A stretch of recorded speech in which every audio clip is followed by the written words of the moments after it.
اعوذ باللہ من الشیطان الرجیم، بسم اللہ الرحمن الرحیم، نحمدہ و نصلی علی رسولہ الکریم۔ آج ہم 8واں پارہ اس کا آغاز کرنے جا رہے ہیں اس دعا کے ساتھ کہ اللہم اہدنا الصراط المستقیم۔ 8واں پارہ جو ہے وہ سورہ انعام کی آیات 111 تا آخر 165 تک ان پر مشتمل ہے۔ ساتھ سورہ اعراف کی ابتدائی 87 آیات بھی 8ویں پارے ہی میں شامل ہیں۔ بسم اللہ الرحمن الرحیم۔ وَلَوْ أَنَّنَا نَزَّلْنَا إِلَيْهِمُ الْمَلَائِكَةَ وَكَلَّمَهُمُ الْمَوْتَى وَحَشَّرْنَا عَلَيْهِمْ كُلَّ شَيْءٍ قُبُلًا مَا كَانُوا لِيُؤْمِنُوا إِلَّا أَن يَشَاءَ اللَّهُ وَلَكِنَّ أَكْثَرَهُمْ يَجْهَلُونَ۔ اگر ہم فرشتے بھی ان پر نازل کر دیتے اور مردے ان سے باتیں کرتے اور دنیا بھر کی چیزوں کو ہم ان کی آنکھوں کے سامنے جمع کر دیتے، تب بھی یہ ایمان لانے والے نہ تھے، الا یہ کہ مشیت الہی یہی ہو کہ یہ ایمان لائیں، مگر اکثر لوگ نادانی کی باتیں کرتے ہیں۔ رب کائنات نے قرآن کریم کے ذریعے ہمیں بتایا کہ اللہ نے اپنی ساری نشانیاں پوری کائنات کے اندر ہمارے اپنے اندر واضح کر دی ہیں۔ اب یہ ہمارا امتحان ہے کہ ہم غور و فکر کر کے اللہ پر ایمان لاتے ہیں، بندگی کا راستہ اختیار کرتے ہیں، یا اسی طرح اندھے بہرے گونگے لوگوں کی طرح سے تمام نشانیوں پر سے گزر جاتے ہیں۔ اس لیے کہ اللہ کی مشیت یہ نہیں ہے کہ وہ زبردستی کسی کو مشرف با اسلام کرے۔ جو انسان اور جن شیطانوں کے راستے پر چلتے ہیں وہ نہ صرف خود ساختہ نظریات سے ایک دوسرے کو گمراہ کرتے ہیں، بلکہ وہ انبیاء علیہ الصلوۃ والسلام اور ہدایت کی طرف دعوت دینے والے ان کے پیروکاروں کے بھی دشمن ہوتے ہیں۔ اور اللہ ساتھ میں یہ بات بھی ہمیں واضح کر دیتا ہے کہ پھر جو جس راستے پر چلنا چاہتا ہے اللہ وہ راستہ اس کے لیے آسان کر دیتا ہے۔ لہٰذا یہ ہماری ذمہ داری ہے کہ ہم ہدایت کے راستے کو منتخب کریں، اس پر چلنے کی کوشش کریں، تو اللہ تعالیٰ ہمارے لیے آسانی فرمائے گا۔ آگے اللہ تعالیٰ نبی کریم صلی اللہ علیہ وسلم کو مخاطب کرتے ہوئے فرماتے ہیں کہ اگر تم ان لوگوں کی اکثریت کے کہنے پر چلو جو زمین میں بستے ہیں تو وہ تمہیں اللہ کے راستے سے بھٹکا دیں گے۔ یعنی اللہ تعالیٰ کہتا ہے کہ اکثریت جو ہے نا وہ راہ راست پر دلیل نہیں ہے۔ اور آج بھی اگر ہم دنیا میں دیکھیں تو دنیا کی 6.5 ارب کی آبادی اور اس کے اندر تقریباً 1.5-2 ارب مسلمانوں کی تعداد ہے جو کلمہ گو ہیں۔ اب اس کے اندر کتنا اس کلمے کا شعور رکھتے ہیں یا کتنے عملاً واقعی مسلمان ہیں، لیکن جو صرف کلمہ گو ہیں، مسلمان ہیں، وہ 1.5 ارب ہیں 6.5 ارب کے مقابلے میں۔ تو ہمیں خود اندازہ ہو جاتا ہے اس حقیقت کا۔ اللہ فرماتا ہے کہ تم کھلے گناہوں سے بھی بچو اور چھپے گناہوں سے بھی، اور جو لوگ گناہ کا اکتساب کرتے ہیں وہ اپنی اس کمائی کا بدلہ پا کر رہیں گے۔ اللہ کے نبی نے فرمایا صلی اللہ علیہ وسلم کہ کھلے اور چھپے ہر حال میں اللہ کا تقوی اختیار کرو۔ ان آیات کی روشنی میں ہمیں آج انٹرنیٹ کے اس دور میں اپنی محفلوں اور اپنی تنہائیوں کا جائزہ ضرور لینا چاہیے۔ اللہ تعالیٰ کھانے میں حلال اور حرام کے حوالے سے ایک اور اصول ہمارے سامنے واضح کرتا ہے کہ جس جانور پر اللہ کا نام لیا جائے، یعنی بسم اللہ اللہ اکبر کہہ کے جس کو ذبح کیا جائے یا جس کا شکار کیا جائے، صرف اسے ہی کھایا جا سکتا ہے، اس کے علاوہ کھانا حرام ہے۔ آگے کی آیات میں اللہ تعالیٰ نے علم کو زندگی سے تعبیر کیا ہے، جبکہ جہالت کو موت سے تعبیر کیا ہے۔ جس سے اللہ ہدایت عطا فرماتا ہے اس کا سینہ اسلام کے لیے کھل جاتا ہے، اور جسے اللہ گمراہی میں ڈالنے کا ارادہ کرتا ہے اس کا سینہ تنگ ہو جاتا ہے۔ اصل میں یہاں اللہ تعالیٰ نے ہدایت اور گمراہی کا ایک سادہ سا اصول ہمارے سامنے رکھا ہے کہ اللہ ہدایت سے محروم نہیں کرتا، اللہ گمراہی میں نہیں ڈالتا۔ یہ انسان ہے جو ہدایت کے راستے پر چلنا چاہتا ہے، اللہ اس کے لیے اس راستے کو آسان کر دیتا ہے، وہ دین کا علم حاصل کرتا ہے، اللہ کے احکامات کی قبولیت اس کے اندر پیدا ہوتی ہے، تو دین پر عمل اس کے لیے آسان ہو جاتا ہے۔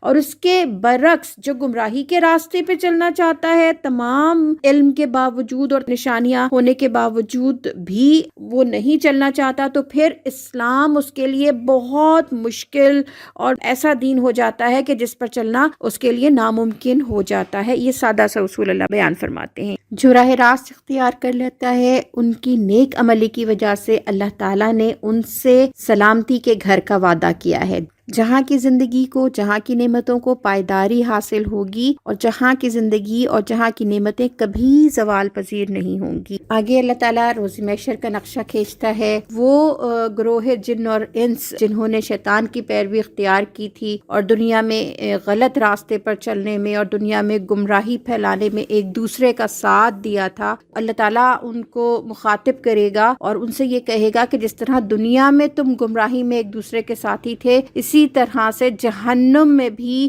اکٹھا تمہارے ظلم کا بدلہ تمہیں دیا جائے گا۔ اور اس میں کتنی نصیحت ہے ہمارے لیے کہ اگر دنیا میں ہم خیر کے لیے، بھلائی کے لیے، نیکی کے لیے ایک دوسرے کے ساتھ رفاقت اختیار کریں گے تو آخرت میں بھی جنتوں میں ایک دوسرے کی رفاقت ملے گی، اور دنیا میں اگر ہم گمراہی کی راستے پہ چلنے والوں کی رفاقت اختیار کریں گے تو آخرت کا انجام بد بھی ہمارا انہی کے ساتھ ہوگا۔ اللہ تعالیٰ ہم سب کو اس سے محفوظ رکھے۔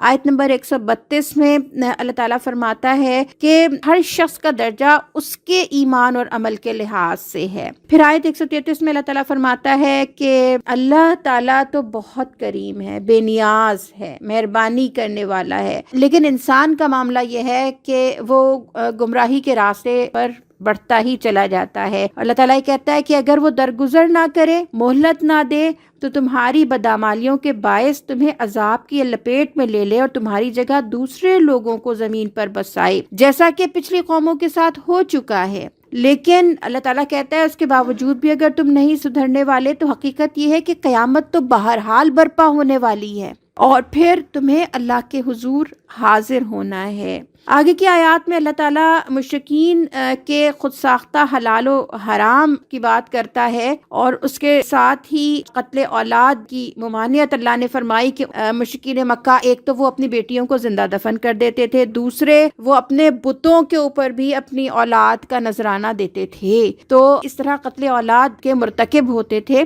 ہم یہ دیکھیں کہ آج وہ دور جاہلیت نہیں ہے، اس کے باوجود آج ہمارے درمیان جو ہم اہل اسلام ہیں، ہمارے درمیان بھی فیملی پلاننگ اور ابورشن کے نام پر کیا ہو رہا ہے؟ کیا قتل اولاد نہیں ہو رہا؟ پھر آیت 141 میں اللہ تعالیٰ فرماتا ہے کہ جو مال اس نے دیا ہے باغات، پھلوں، اناج، فصلوں کی شکل میں، اس سے فائدہ اٹھاؤ اور اس میں سے اللہ کا حق بھی ادا کرو۔ اور ہم یہ دیکھتے ہیں کہ اسلام فصلوں پر، جیسے مال کے دیگر اس پر جو ہے وہ زکوٰۃ عائد کرتا ہے 2.5% ادائیگی سال کی، تو اسی طرح سے فصلوں پر عشر کا حکم ہے۔ پھر آیت 142 میں اللہ تعالیٰ فرماتا ہے کہ اللہ نے حرام اور حلال کی وضاحت فرما دی ہے، کھاؤ ان چیزوں میں سے جو اللہ نے تمہیں بخشی ہیں، سوائے اس کے وہ چیزیں گن کے بتا دی گئیں کہ یہ اور یہ چیزیں۔ یہ بات اللہ کہتا ہے کہ اپنے خود ساختہ حرام کے بجائے اللہ کی حرام کردہ اشیاء سے پرہیز کرو، اور وہ حرام کردہ اشیاء کیا ہیں؟ مردار خون، سور کا گوشت، اللہ کے سوا کسی اور کے نام پر ذبح کیا گیا جانور۔ سورہ انعام مکی دور میں نازل ہوئی ہے اور مخاطب اس کے مشرکین مکہ ہیں، لیکن قرآن کی ہدایت رہتی دنیا تک تمام انسانوں کے لیے ہے۔ پھر اسی طرح آیت نمبر 151 152 میں اللہ تعالیٰ نے فرمایا ہے کہ تمہارے رب نے کیا پابندیاں عائد کی ہیں، یعنی اپنی خود ساختہ پابندیوں کے بجائے اللہ نے جو پابندیاں عائد کی ہیں تم اپنے آپ کو اس کا عمل کرنے والا بناؤ، اس کا خوگر بناؤ۔ وہ پابندیاں کیا ہیں کہ شرک سے بچو، والدین کے ساتھ حسن سلوک کرو، اولاد کو مفلسی کے ڈر سے قتل نہ کرو، یعنی رزق دینے والا تو اللہ ہے، پھر کیوں ڈرتے ہو، اور ظاہر و باطن کی فحاشی سے بچو، اور کسی کو ناحق قتل نہ کرو، یتیموں کا مال کھانے سے پرہیز کرو، ناپ تول میں انصاف کرو، معاملات کے ساتھ ساتھ گفتگو میں بھی عدل کو ملحوظ رکھو، اللہ کے عہد کو پورا کرو، یہی صراط مستقیم ہے۔ اور اسی پر چلنے کی تاکید اللہ تعالیٰ نے پہلے بھی تمام کتب ہائے آسمانی میں کی ہے۔ تو اللہ تعالیٰ مشرکین مکہ کے ساتھ قیامت تک اس کتاب پاک پر ایمان لانے والوں کو ان آیات میں ہدایت دے رہا ہے کہ دراصل کن چیزوں کی پابندی ہمیں اختیار کرنی چاہیے۔ آیت نمبر 160 اللہ کے کرم، اس کی شان خداوندی بیان کرتی ہے۔ سبحان اللہ، کہ جو اللہ کے حضور نیکی لے کر آئے گا اس کے لیے 10 گنا اجر ہے، اور جو بدی لے کر آئے گا اس کو اتنا ہی بدلہ دیا جائے گا جتنا اس نے قصور کیا ہے، اور کسی پر ظلم نہ کیا جائے گا۔ عزیزان محترم، تو کیا پھر ہمارا دل یہ نہیں چاہتا کہ ہم اللہ کے اس رحمت سے فیضیاب ہوں، اور اس ماہ مبارک میں جبکہ اللہ کی رحمتیں بے پایاں ہیں اور قرآن میں اللہ خود یہ بات فرما رہا ہے، تو ہم آئیں، آگے بڑھیں اور اپنا دامن اس کی رحمتوں سے بھر لیں۔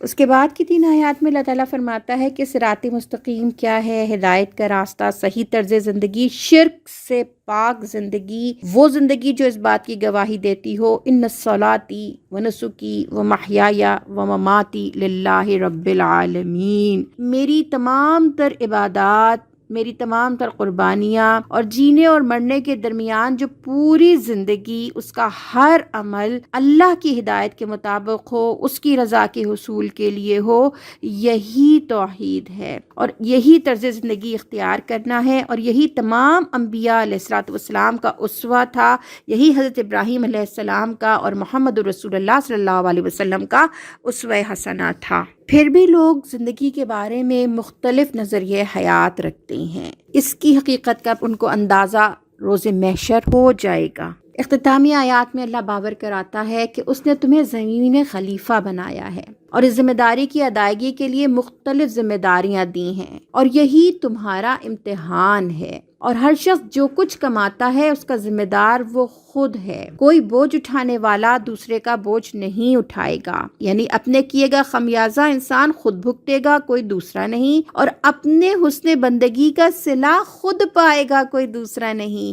تو اللہ کا پیغام تو بہت واضح ہے، راہ ہدایت تو بہت واضح ہے۔ اللہ تعالیٰ ہمیں اس صراط مستقیم پر عمل کرنے والوں میں شامل کر لے، آمین یا رب العالمین۔ بسم اللہ الرحمن الرحیم۔ اب ہم 8ویں پارے کے آخری نصف پر مشتمل سورہ اعراف کا آغاز کرتے ہیں۔ سورہ اعراف کی کل آیات 206 ہیں۔ یہ مکی دور کی نازل شدہ سورت ہے، اور اس کی ابتدائی 87 آیات وہ 8ویں پارے کے اندر ہیں۔ سورہ اعراف آخری سورت ہے جو رسول اللہ صلی اللہ علیہ وسلم کے قیام مکہ کے آخری دور میں ہجرت سے قریب نازل ہوئی ہے۔ یہ وہ زمانہ تھا جب نبی صلی اللہ علیہ وسلم کے قتل کے منصوبے بنائے جا رہے تھے۔ قریش مکہ کو قصہ آدم و ابلیس بتا کر تنبیہ کی گئی ہے کہ ابلیس کے بہکائے میں آ کر انکار اور ہٹ دھرمی کی شیطانی روش تمہیں بھی ہلاکت میں مبتلا کر سکتی ہے۔ قیامت تک کے لیے یہ پیغام تمام انسانیت کے لیے ہے۔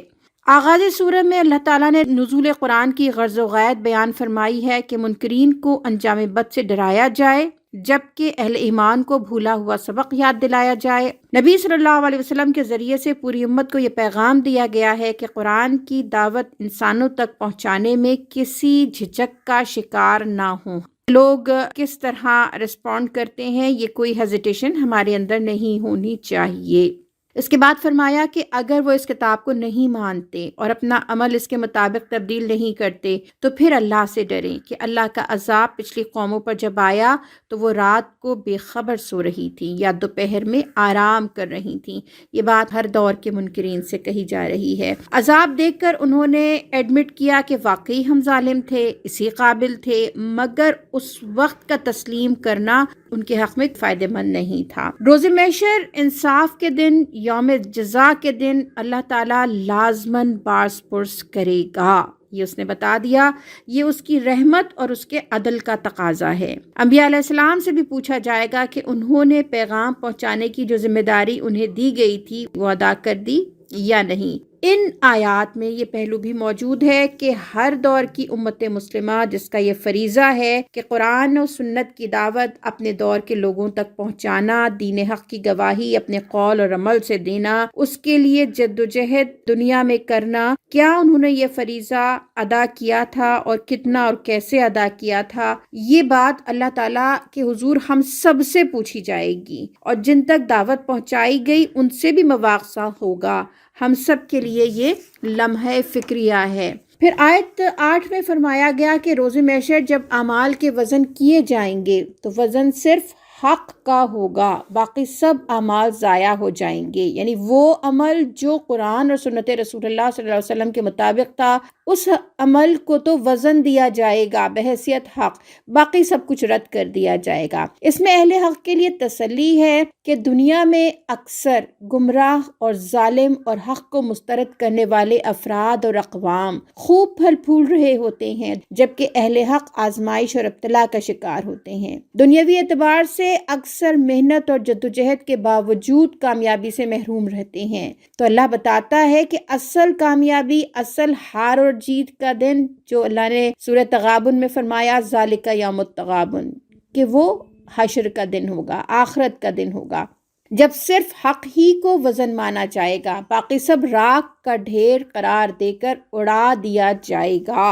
اسی کو سورہ قاریہ میں اللہ نے فرمایا فَأَمَّا مَنْ ثَقُلَتْ مَوَازِينُهُ فَهُوَ فِي عِيشَةٍ رَاضِيَةٍ، پھر جس کے پلڑے بھاری ہوں گے وہ دل پسند عیش میں ہوگا۔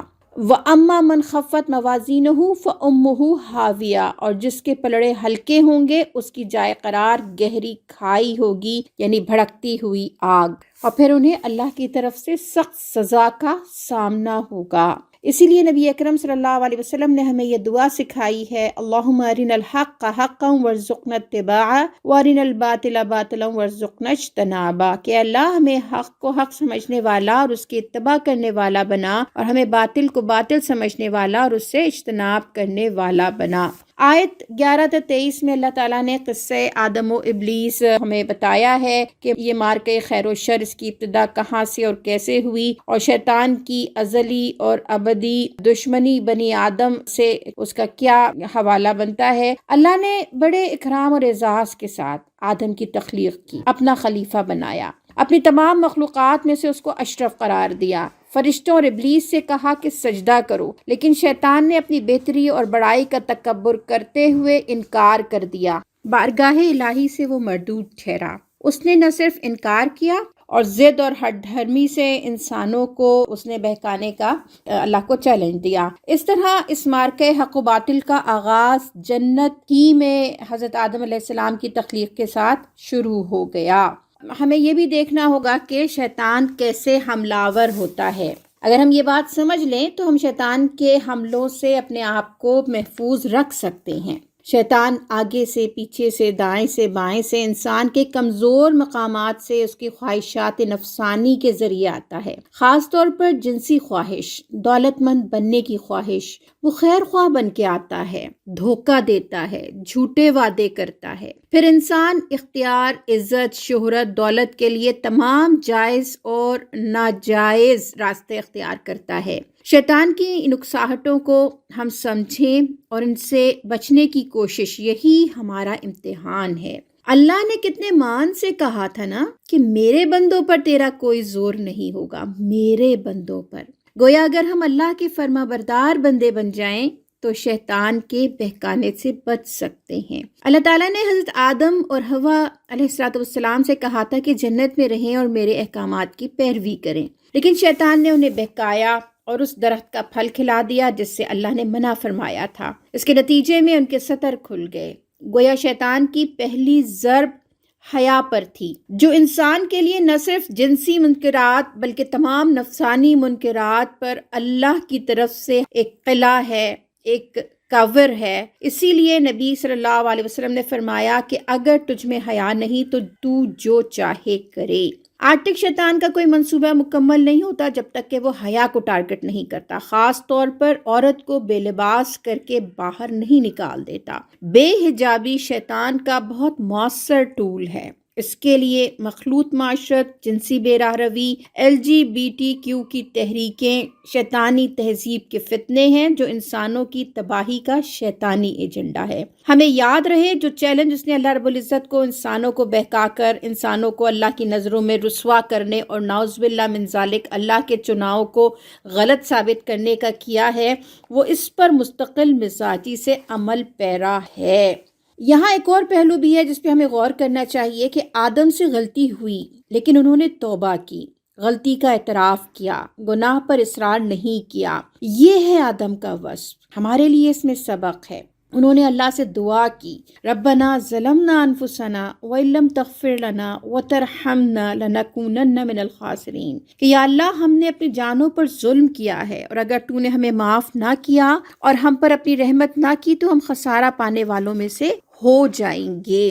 ہمارے لیے ان آیات میں کتنا بہترین سبق ہے کہ انسان کمزور ہے، غلطی گناہ اس سے ہو سکتا ہے، مگر انسانی رویہ کیا ہے، آدم کا وصف کیا ہے کہ وہ اصرار نہیں کرتا، اپنی غلطی کوتاہی کا اعتراف کر لیتا ہے، اللہ کی طرف پلٹتا ہے، اس سے رجوع کرتا ہے، اس سے معافی مانگتا ہے، اور پھر اللہ بے انتہا معاف کرنے والا، توبہ کرنے والوں کی توبہ قبول کرنے والا ہے۔ جبکہ اگر گناہ ہو جائے اور ہم مزید آگے بڑھتے چلے جائیں اس راستے پر اور کبھی ریگریٹ نہ کریں، کبھی نہ پلٹنے کی کوشش کریں، کبھی اللہ کی طرف رجوع نہ کریں، تو یہ شیطانی رویہ ہے۔ ہمیں انفرادی طور پر بھی اپنے ان رویوں کا جائزہ لینا چاہیے اور ان کی اصلاح احوال کی کوشش کرنی چاہیے، اور اجتماعی طور پر بھی ہمیں چیزوں کو پرکھنا چاہیے ان کسوٹیوں کے اوپر۔ آئے ہم بھی رمضان المبارک کی مغفرتوں والے مہینے میں انفرادی اور اجتماعی حیثیت میں اپنی غلطیوں کوتاہیوں کا اعتراف کرتے ہوئے اللہ کی جانب پلٹیں، اللہ سے توبہ کریں، سچی توبہ،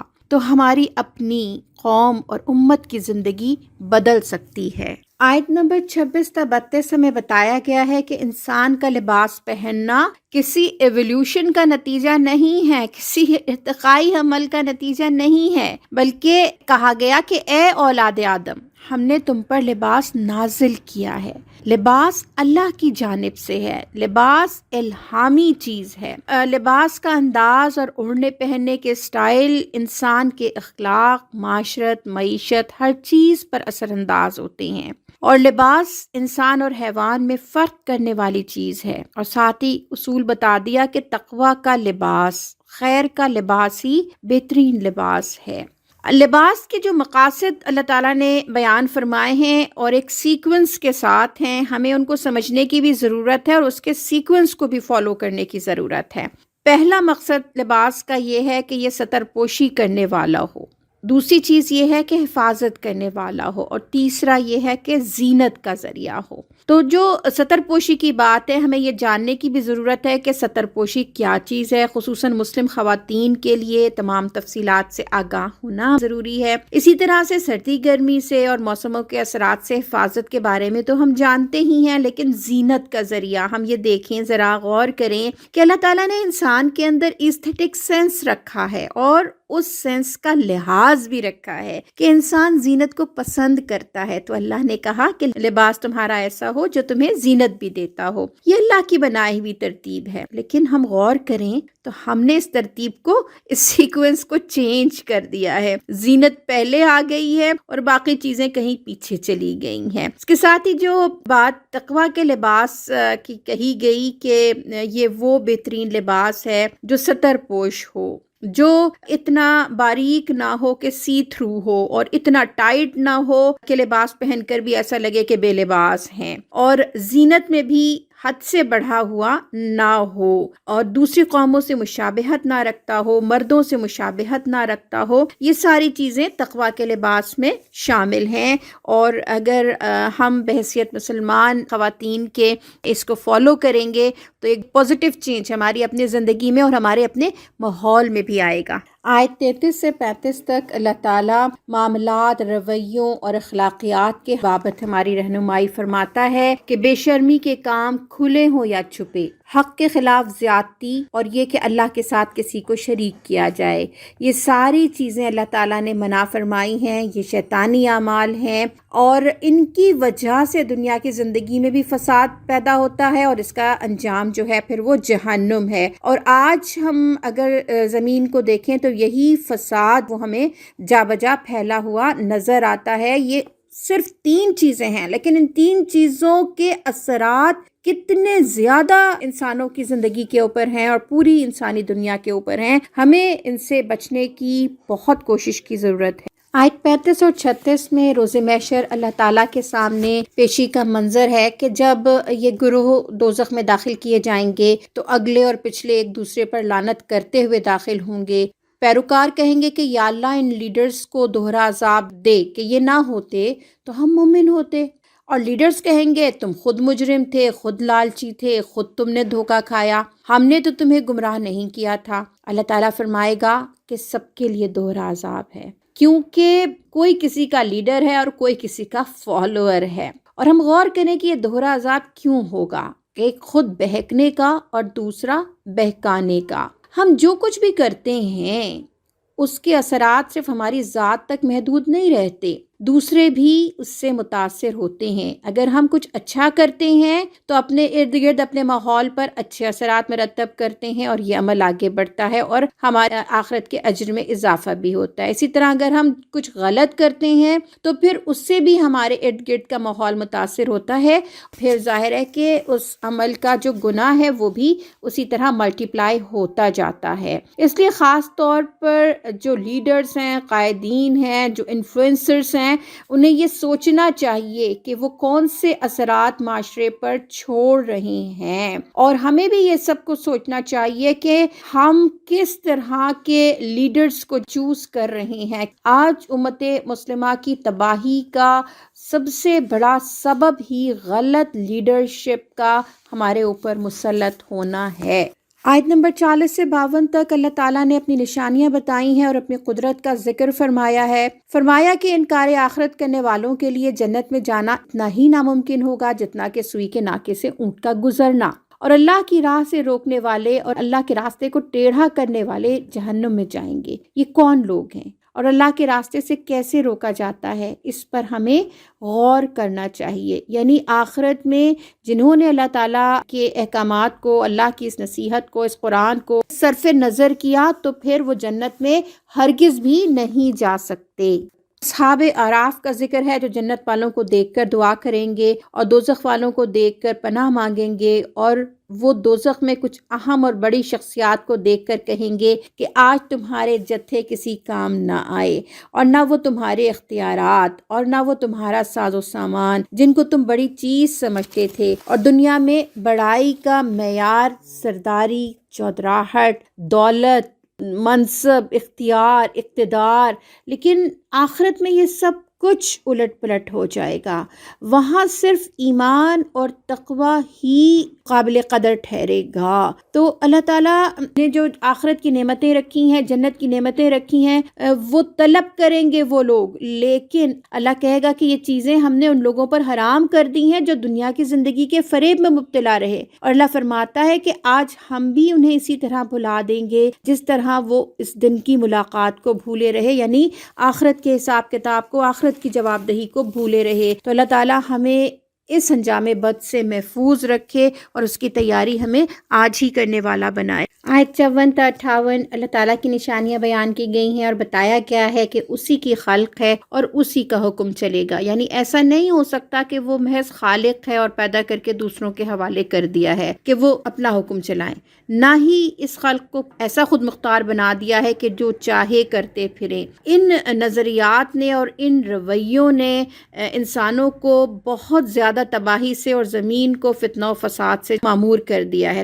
سورہ اعراف آیت 59 سے لے کر 136 تک انبیاء علیہ السلام کا پورا قافلہ نمودار ہوتا ہے۔ آیت نمبر 34 میں وَلِكُلِّ أُمَّةٍ أَجَلٌ کے الفاظ سے ہلاکت اقوام کے بارے میں یہ حقیقت واضح کی گئی ہے کہ اللہ تعالیٰ کے نزدیک افراد کی طرح اقوام کی موت کا وقت بھی مقرر ہے جس میں کسی قسم کی بھی کمی بیشی نہیں ہوتی۔ ان آیات میں اللہ تعالیٰ کے قانون ہلاکت، law of inhalation and law of replacement, یعنی اقوام کی تبدیلی، دونوں چیزوں کی وضاحت کی گئی ہے کہ وقفے وقفے سے قوموں کو مہلت دینے کے بعد اگر وہ سرکشی کے راستے پر ہٹ دھرمی سے قائم رہتی ہیں تو ان کو ہلاک کر دیا جاتا ہے، ان کے نیک لوگوں کو بچا لیا جاتا ہے، اور پھر امامت اور قیادت کے لیے ایک اور قوم کو میدان امتحان میں لایا جاتا ہے۔ 6 انبیاء کی دعوت حق اور ان کی سرکش اقوام کا عبرت انگیز انجام ان آیات میں ہمارے سامنے اللہ تعالیٰ نے درس نصیحت کے طور پہ رکھا ہے۔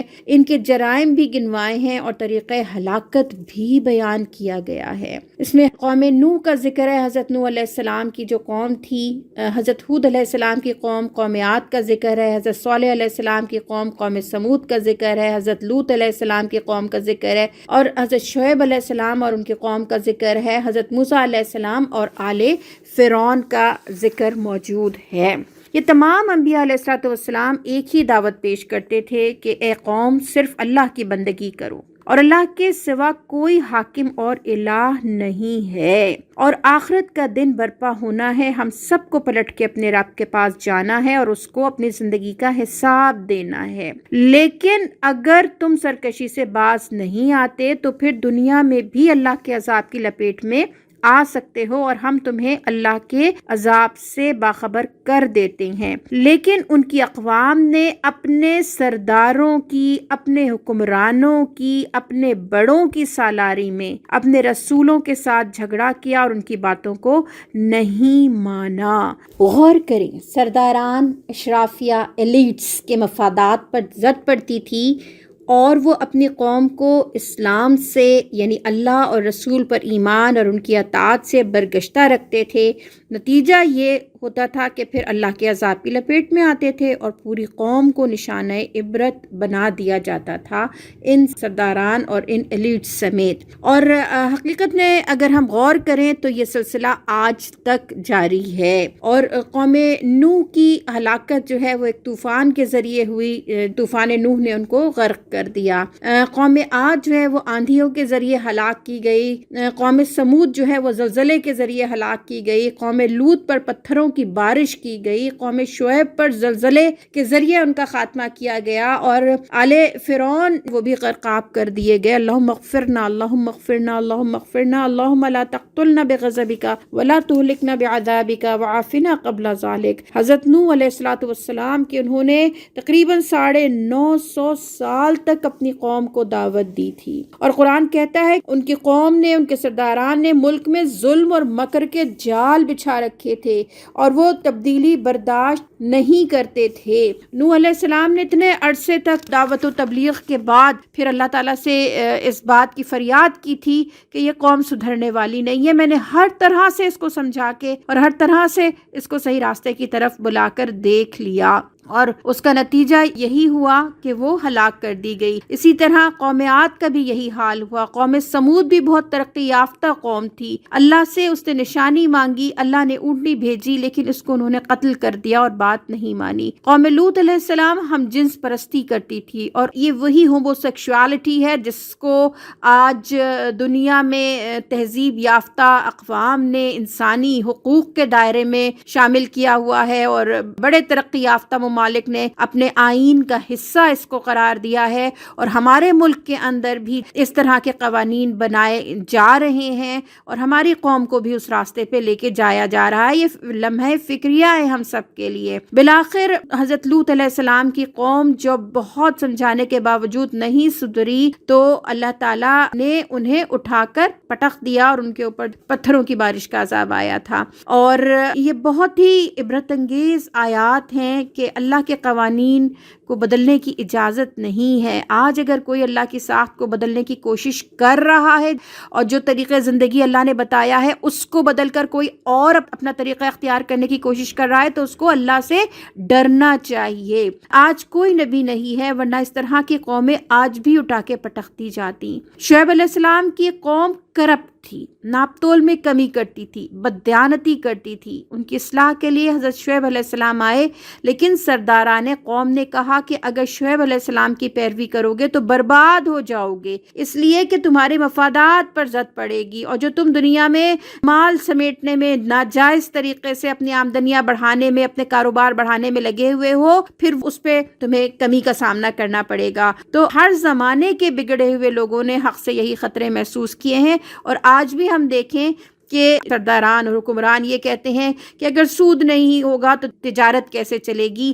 کہتے ہیں کہ آئین کی دفعات 62 اور 63 کا نفاذ کر دیا گیا تو پارلیمنٹ کیسے چلے گی، اور آئین میں سے ان دفعات کو نکالنے کی تیاریاں ہو رہی ہیں۔ اگر اسلام کے اصول مان لیں تو چلتا ہوا کام رک جائے گا، کیونکہ اسلام وہ دین ہے جو معاشرے کے اندر خیر اور صلاح لے کر آتا ہے، تمام انسانوں کو برابر کے حقوق دیتا ہے، اور اس طرح کی زیادتی سے اور اس طرح کی خرابی سے معاشرے کو بچاتا ہے۔ لیکن جن کے مفادات اس اخلاقی، معاشی، معاشرتی، تہذیبی کرپشن سے وابستہ ہو چکے ہیں، وہ اپنے ظالم اور باطل نظام کو جاری رکھنے کے لیے آج بھی مکر کے جال بچھاتے ہیں اور بچھا رہے ہیں اور اسلامی نظام کا راستہ روکتے ہیں اور روک رہے ہیں۔ مگر کب تک؟ یہ مارکہ حق و باطل جاری رہے گا یہاں تک کہ حق ہی غالب آئے گا اور انسانیت سکھ کا سانس لے گی اور انسانوں کو اس عذاب سے نجات ملے گی انشاءاللہ۔